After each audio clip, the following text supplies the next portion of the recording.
세리가 정신병원에서 갑작스럽게 사망했다. 병실에서 발견된 녹음 파일이 기찬의 모든 범죄를 폭로했다. 강세리의 갑작스러운 죽음은 그녀를 아는 모든 이들에게 충격을 안겼다. 양지 정신병원의 차가운 병실에서 발견된 녹음기는 황기찬에 대한 끔찍한 진실을 폭로했다. 세리의 마지막 말은 단순한 고발이 아니었다. 그것은 관련된 모든 이들의 삶에 지울 수 없는 오점을 남겼다. 이 녹음기는 마치 시한폭탄처럼 오랫동안 묻혀있던 비밀들을 터뜨리며 병원의 견고한 벽마저 흔들었다. 세리는 기찬의 배신을 도저히 받아들일 수 없었다. 정신병원에 갇힌 그녀는 끊임없이 그를 추궁하며 연락을 시도하고 석방을 간청했다. 하지만 기찬은 냉혹한 거절로 일관했다. 그는 거부에 그치지 않고 그녀를 정신적으로 고문하는 길을 택했다. 세리를 병원 내 가장 위험한 환자들과 같은 층에 배치한 것이다. 끊임없는 비명과 광란의 소음은 그녀의 의지를 짓밟으려는 듯했다. 한때 날카롭고 당당했던 세리는 점차 정신적 붕괴의 문턱으로 내몰렸다. 그녀는 방 안에서 소리를 지르고 저주를 퍼붓고 물건을 부수었다. 간호사들은 그녀에게 다가가는 것조차 두려워하며 멀리서 지켜볼 뿐이었다. 그러나 기찬의 방문 후 어느 드문 순간 세리는 기묘할 정도로 조용해졌다. 아무도 몰랐지만 그 침묵 속에서 그녀는 최후의 계획을 세우고 있었다. 병실의 어두운 구석에서 그녀는 미리 준비한 녹음기를 꺼냈다. 떨리는 목소리로 그러나 단호하게 그녀는 기찬의 모든 범죄를 낱낱이 기록했다. 심리적 조종, 냉혈한 협박, 그리고 그의 죄를 입증할 수 있는 비밀 문서의 위치까지. 이 녹음은 세리의 마지막 카드였다. 만약 그녀가 탈출에 성공한다면 이 녹음은 기찬을 즉시 체포하게 만들 무기가 될 터였다. 탈출에 실패하더라도 진실은 세상에 드러날 것이었다. 하지만 탈출 계획은 허황된 꿈에 불과했다. 기찬은 병원 복도부터 정문까지 철저히 감시원을 배치해 놓았다. 모든 출구는 잠겨 있었다. 더 이상 선택지가 없던 세리는 스스로 행동에 나섰다. 깊은 밤, 그녀는 이불과 옷을 이어 긴 밧줄을 만들었다. 창문을 통해 탈출하려는 필사적인 시도였다. 하지만 급박하고 불안한 마음으로 만든 밧줄은 충분히 단단하지 않았다. 창문을 타고 내려가던 순간 밧줄이 끊어졌다. 짧은 비명이 허공을 갈랐고 곧 정적이 찾아왔다. 세리는 치명적인 높이에서 추락했다. 다음 날 아침, 병원 직원들은 콘크리트 바닥에 쓰러진 그녀의 시신을 발견했다. 차갑게 굳은 피가 바닥에 번져 있었고 구원의 여지는 전혀 없었다. 경찰이 즉시 호출되었다. 현장 조사 중 그들은 세리의 병실에서 녹음기를 발견했다. 재생 버튼을 누르자 세리의 목소리가 울려 퍼졌다. 차갑지만 강렬한 그 목소리는 기찬의 잔혹한 행적을 상세히 폭로했다. 그녀를 정신적으로 몰아붙인 방법, 그의 권력을 위협하는 모든 일을 제거한 과정, 그리고 그를 무너뜨릴 증거가 숨겨진 장소까지. 그녀의 말은 마치 저승에서 울리는 저주 같았다. 이 녹음은 거대한 수사의 도화선이 되었다. 기찬이 쌓아 올린 거짓의 제국이 하나씩 무너지기 시작했다. 부패, 조작, 그리고 범죄를 은폐하려는 음모까지 모든 비밀이 드러났다. 한때 권력의 정점에 섰던 기찬은 이제 대중의 분노와 경멸의 중심에 놓였다. 그를 믿었던 가족과 동료들은 등을 돌렸다. 무엇보다도 세리가 가장 사랑했던 아들 지호의 죽음에 얽힌 진실은 그에게 가장 큰 고통으로 다가왔다. 세리가 무심코 끌어들인 비극의 소용돌이가 지호를 삼켰다는 사실은 그의 심장을 찢었다. 경찰은 세리가 언급한 문서를 추적했다. 위조된 계약서, 불법적인 거래 기록, 그리고 경쟁자들을 심리적으로 압박한 증거들. 모든 것이 그녀의 말대로였다. 하나씩 드러나는 증거는 기찬의 명예를 찢어발겼다. 그는 자유뿐 아니라 그를 정의했던 모든 것을 잃었다. 한편 여론은 들끓었다. 세리와 그녀의 녹음기는 신문과 온라인 포럼을 뜨겁게 달궜다. 사람들은 마지막 숨을 내쉴 때까지 진실을 위해 싸운 여성을 두고 열띤 논쟁을 벌였다. 누군가는 그녀의 비극적인 운명에 연민을 보냈고 다른 이들은 그녀의 욕망과 절망이 스스로를 파멸로 몰았다고 비판했다. 그러나 어떤 시각이든 세리의 죽음은 개인적인 비극을 넘어섰다. 그것은 진실의 힘이 아무리 깊이 묻혀도 결국 드러난다는 경고였다. 양지 정신병원의 차가운 복도에 여전히 세리의 비명이 메아리 치는 듯했다. 그녀의 죽음은 단순한 사고로 끝나지 않았다. 세리의 녹음기가 밝힌 진실은 사회를 뒤흔들었고 황기찬의 어두운 과거를 낱낱이 파헤쳤다. 그의 권력과 부패로 얼룩진 삶은 이제 만천하에 드러났지만 이야기는 여기서 멈추지 않았다. 세리의 죽음은 새로운 비밀과 복잡한 음모의 문을 열었고 그 중심에는 예상치 못한 인물들이 얽혀 있었다. 녹음기가 발견된 후 경찰은 세리가 언급한 비밀 문서들을 추적하기 시작했다. 기찬의 사무실, 그의 저택 지하실, 심지어 그가 신뢰했던 동료의 사무실까지 샅샅이 뒤졌다. 그 과정에서 드러난 것은 단순한 부패를 넘어서는 거대한 범죄 네트워크였다. 기찬은 단지 세리를 제거하려 했던 것이 아니었다.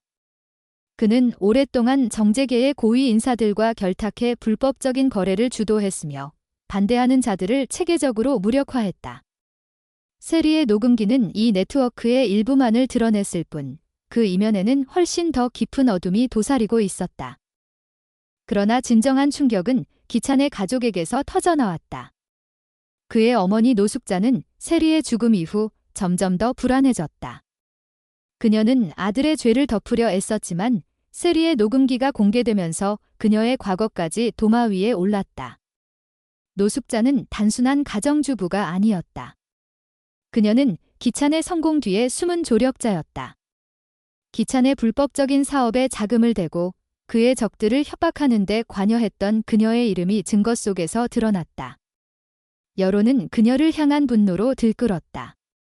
한때 고상한 이미지로 포장된 노숙자는 이제 탐욕과 권력에 찌든 인물로 낙인 찍혔다. 한편 제이는 세리의 죽음과 지호의 비극 속에서 점점 더 중심적인 역할을 맡게 되었다.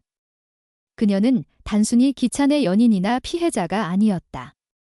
제이는 세리의 녹음기를 처음 발견한 사람이었고 그 내용을 경찰에 넘기기 전 이미 복사본을 확보해 두었다. 그녀는 세리가 남긴 단서를 따라 독자적으로 조사를 시작했다.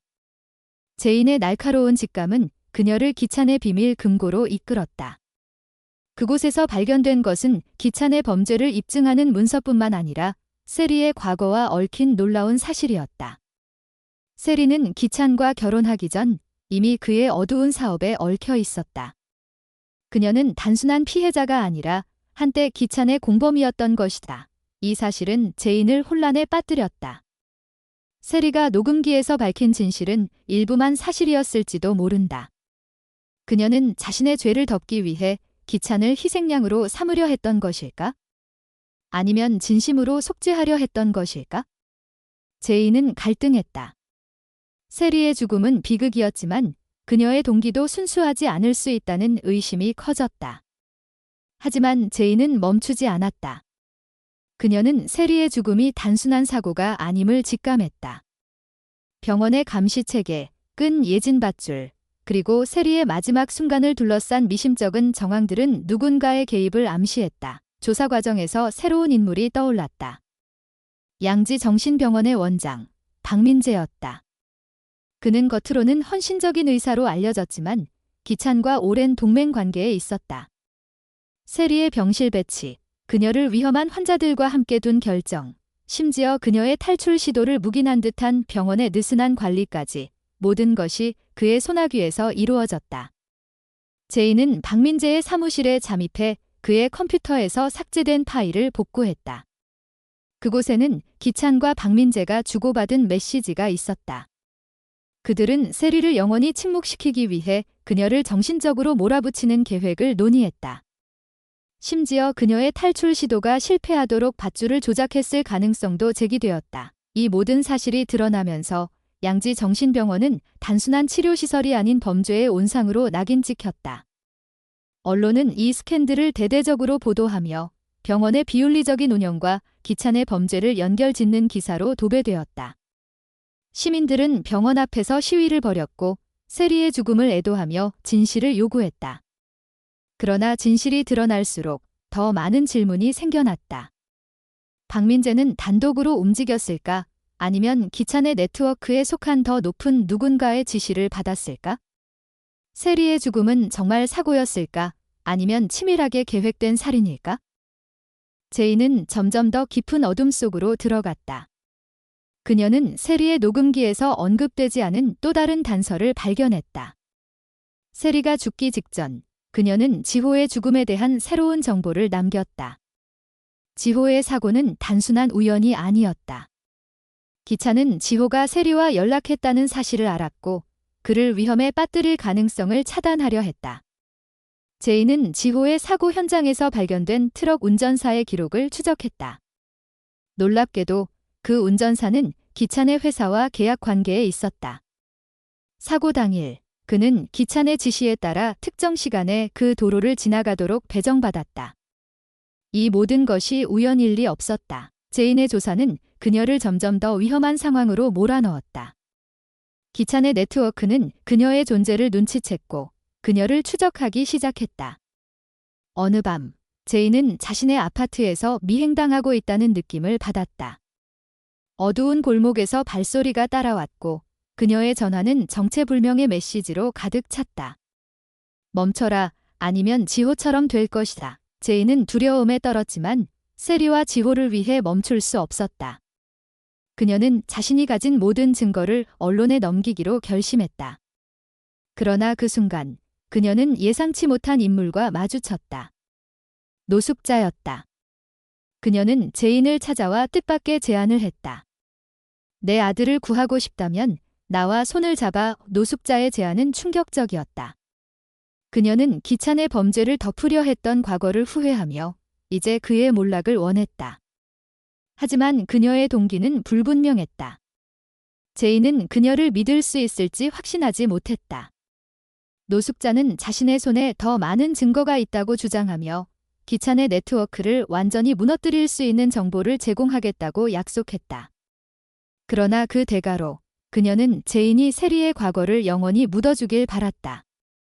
세리가 기찬의 공범이었다는 사실이 드러나면 노숙자 자신의 명예도 무너질 것이기 때문이었다. 제인은 갈림길에 섰다.